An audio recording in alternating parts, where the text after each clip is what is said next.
aspects of your problem-solving ability, as we like to call it.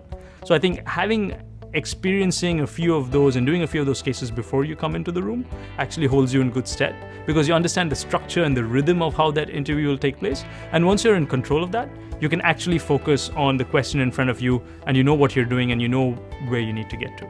I actually didn't know what a case interview was 2 weeks prior to my actual interview. And the first thing you do is you go to the McKinsey website. They have some examples, you look at those. You try and find someone who's either done the job or has done an interview before, do some practice cases. I personally found that that was enough.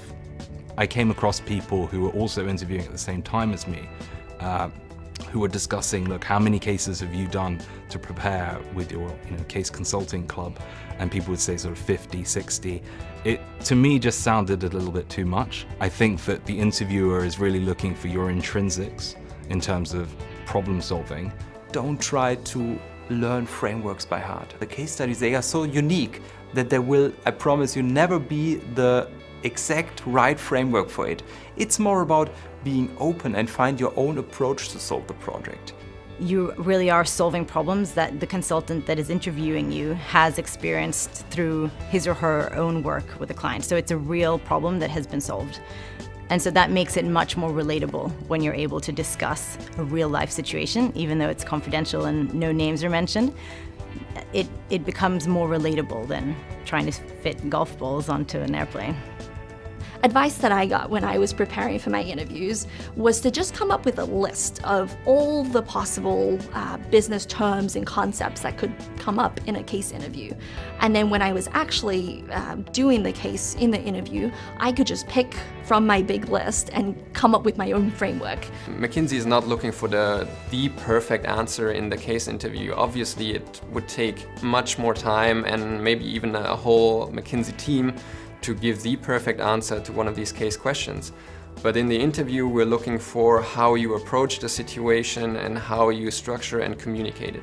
I think one more tip that I would give candidates is listen. Listen to your interviewer, because he will give you tips or leads to go into the right direction during your case. It's funny, I think that sometimes when you're giving people cases, they think we're trying to trick them. And we're trying to give some case that has some weird twist. There's never a twist. It's never something that strange. We're really doing our best to be as straightforward as we can, again, to just see what's going on in your mind and understand how you think and understand how you solve problems. What I see a lot happening in the case interviews is people often sort of directly answer the question that is posed to them in the most obvious or most common way of thinking. So if you say, what are the drivers for market growth that you can think of? Being able to contextualize that to the specific industry and the specific problem that this client is facing, being able to weave in facts that have emerged from earlier on in the interview, and then draw implications to what it actually means for the business and the answer that the head client is looking for in the way the case is laid out to you, is what will make you distinct from all the other candidates. Ultimately, when you're going through this case interview with the other interviewer, he's looking to have a conversation with you. He's not looking for you to give a monologue about what you think the answer is. So make sure that in your preparation phase that you very much do it with your peers. The first thing is practicing in groups. I think it really helps to be able to play the interviewer and the interviewee role, because you'll find things that other people are doing that you might reflect on, I wonder whether I do that as well, and it gives you an opportunity to change those things.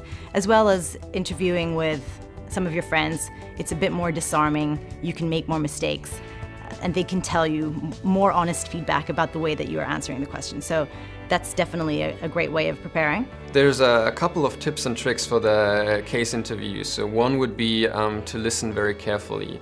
Another one would be to take notes while the consultant is speaking. What is also very helpful is to structure your thoughts prior to answering the question. So take some time and write down the structure of your answer on a sheet of paper, and then try to guide the consultant through your answer. Dealing with numbers is a crucial component of our daily life, because most problems can be quantified. So during the interview, you will have to show that you are familiar with dealing with numbers. I think people freak out a lot about how much math we're going to ask you. It's more about, can you do some basic analysis? One thing to do to prepare for the quantitative part is practicing with someone next to you. Like doing the calculations yourself is one thing, but then someone watching you is a whole different story. And so what I always suggest to people is take your time, very clearly write out for the interviewer all of your calculations. You know you can do it. Take a deep breath and work through it. If you find yourself in a tough situation, just round things to a point that makes you comfortable and wait for the interviewer to tell you that, no, I want the exact answer. If not, just round and go on. It's important to just pause and digest what you've just heard. I think if you didn't catch anything or you need to clarify, ask those questions. The interviewer is there to help you. The answers will start to naturally come, but just you see so many candidates who will just go straight into answering the problem. Just, there's no rush. That first minute or two can really be your saving grace. And, for one, it will let you just get over the nerves of just being in the case interview to start with.